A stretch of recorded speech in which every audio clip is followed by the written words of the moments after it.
In the sprawling reaches of the Andromeda cluster, civilizations had long traded on the currency of energy. The stellar banks, vast constructs of shimmering lattices and orbiting satellites, monitored, quantified, and lent out energy credits to planets and civilizations in need.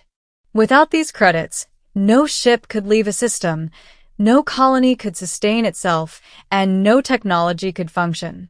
The rules were simple. Energy was power, and power was money.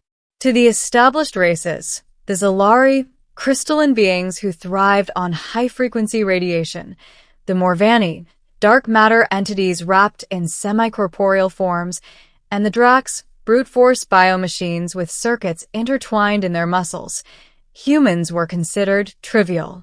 Not unintelligent, but outdated. Primitive. Their homeworld, Earth, was a backwater with a dwindling energy infrastructure and fragile politics. Yet in the vast theater of the cosmos, humankind had quietly evolved a skill no one anticipated: adaptability. The arrival. The first notice of humanity's arrival came not through the usual diplomatic channels, but through a ripple in the energy networks. A small human freighter, the Ether Wisp, emerged from the Sol system's fringe, its hull patched with scavenged alloys and solar sails that glimmered in the void. Its captain, a wiry human named Mara Kale, carried no energy credits. Zero. Not even enough for a single photon transfer in the standard interstellar banks. Detecting an anomaly, buzzed the Zalari monitoring array. Its crystalline structures refracted light into intricate geometric patterns. An unregistered vessel entering the Peruvian expanse. Energy readings insufficient for sustained flight. The Drax, who valued raw force over subtlety, snorted in the observation chamber of the Interstellar Council. No credits, no problem, it growled, its deep voice vibrating the hull.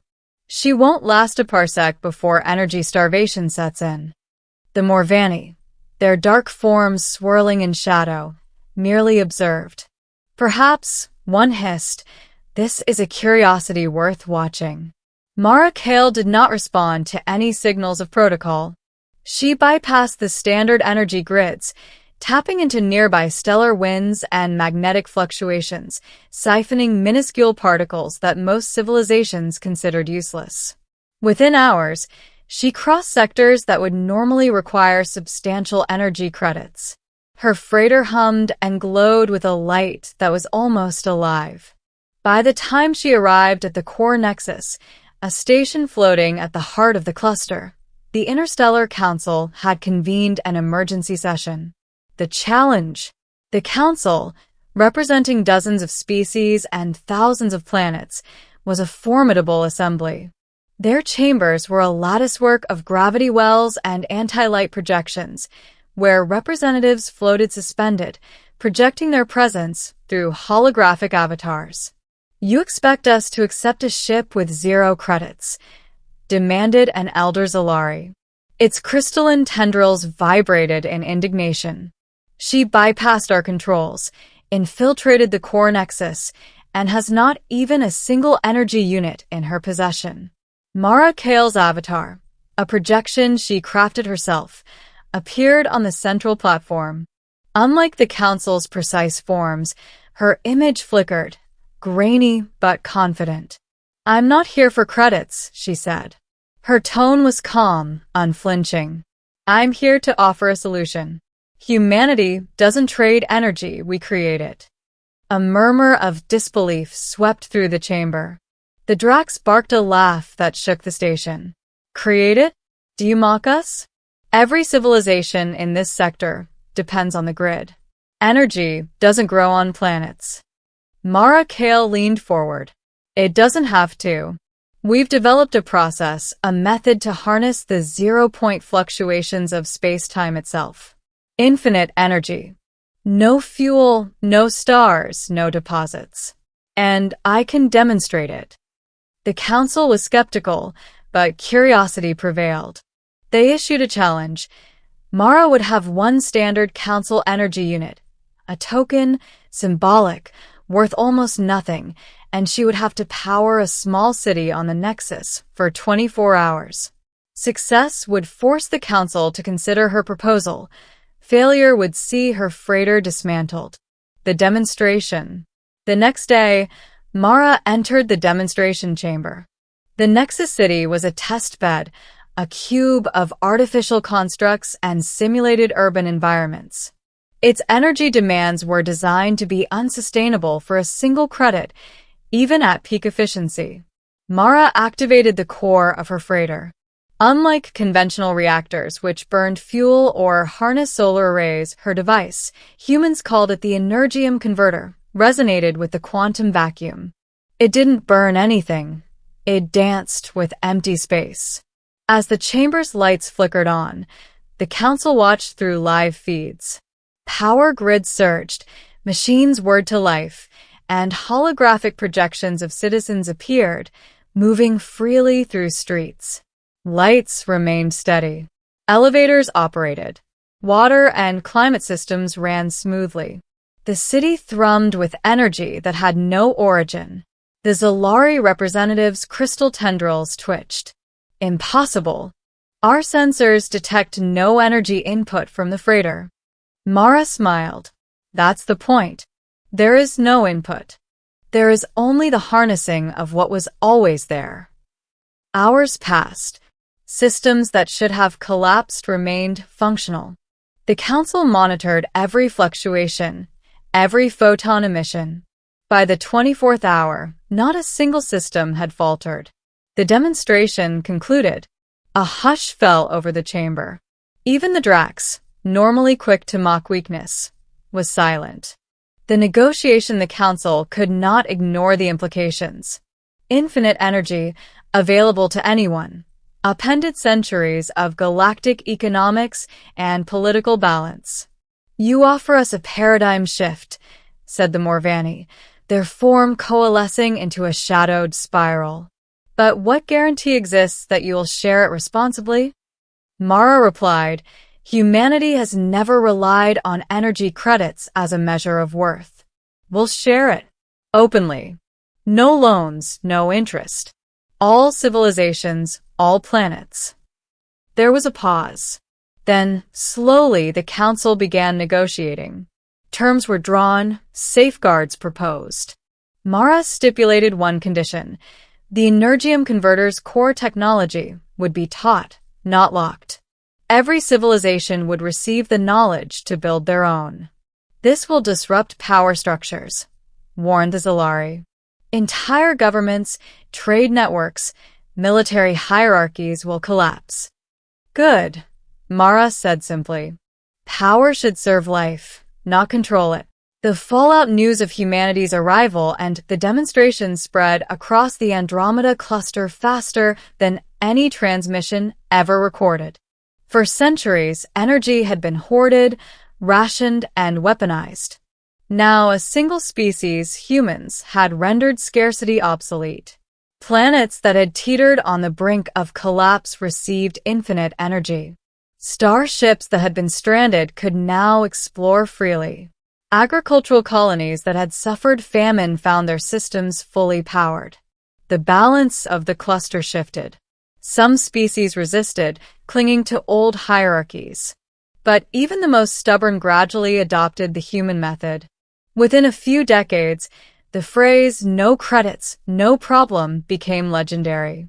It was a declaration, a mantra, a reminder that one species, tiny, adaptable, persistent, had rewritten the rules of existence.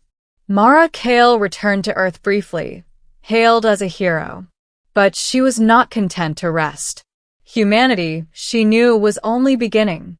Infinite energy meant infinite possibilities. Interstellar terraforming, deep space research, exploration beyond known limits. The human advantage, while other species marveled at the Energium Converter, they failed to notice another human advantage: creativity and improvisation.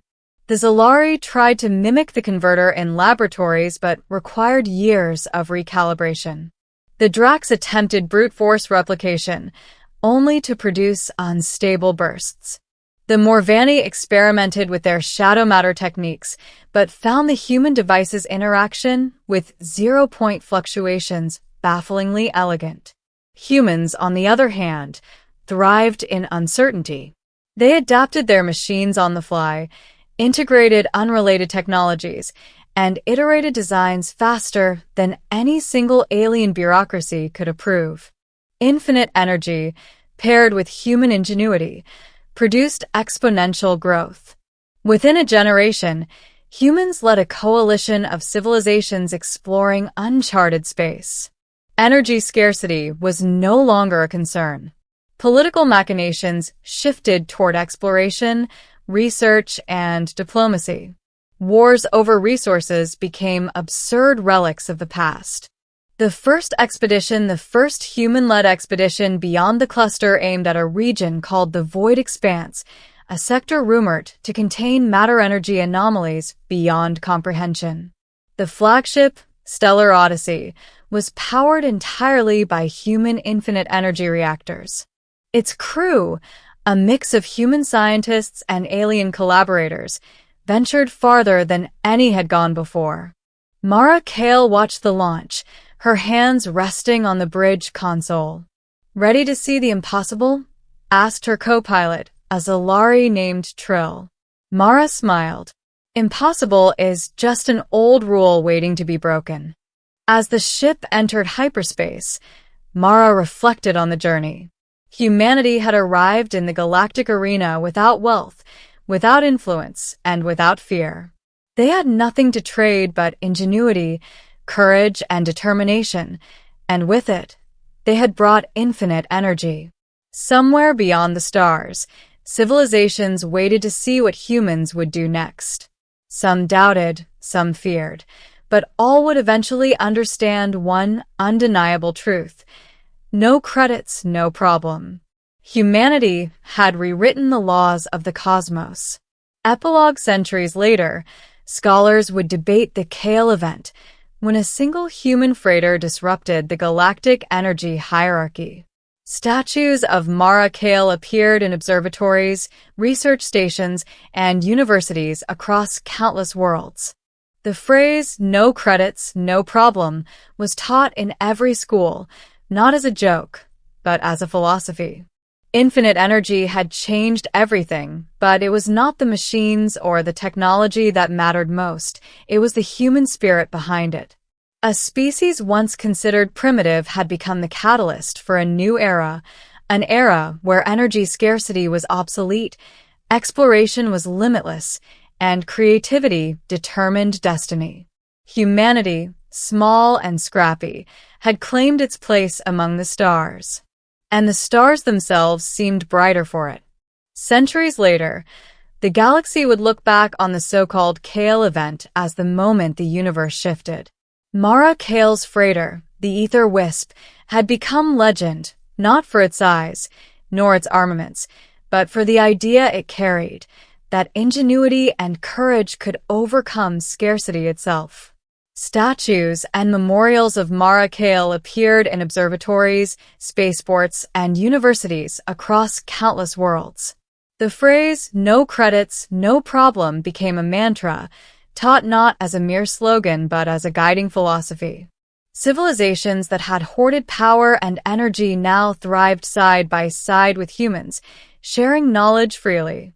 The Zalari, once rigid and obsessed with hierarchy, restructured their crystalline governance to allow experimental collaboration. The Drax discovered that creativity could complement brute strength, while the Morvani learned to channel shadow energy not for domination, but for exploration. Humanity's example had forced them all to evolve. Mara Kale herself never stayed in one place for long. She became the face of a new era of exploration, traveling to the edges of known space, visiting colonies, guiding scientific expeditions, and mentoring the next generation of explorers. But she never lost her humility. "Energy isn't a currency," she told students on a far-off research station orbiting a blue dwarf. "It's a tool, a responsibility, and how you choose to use it defines who you are." The first human-led expeditions beyond the Andromeda cluster revealed wonders no other civilization had dreamed possible. Rogue stars, sentient gas clouds, and planets with gravity anomalies that bent time itself became the canvas on which humans painted their ingenuity. With infinite energy, ships no longer feared long journeys, colonies no longer struggled to survive, and research could push into realms previously considered impossible. Generations later, Mara's descendants would recount tales of humanity's first step beyond energy scarcity.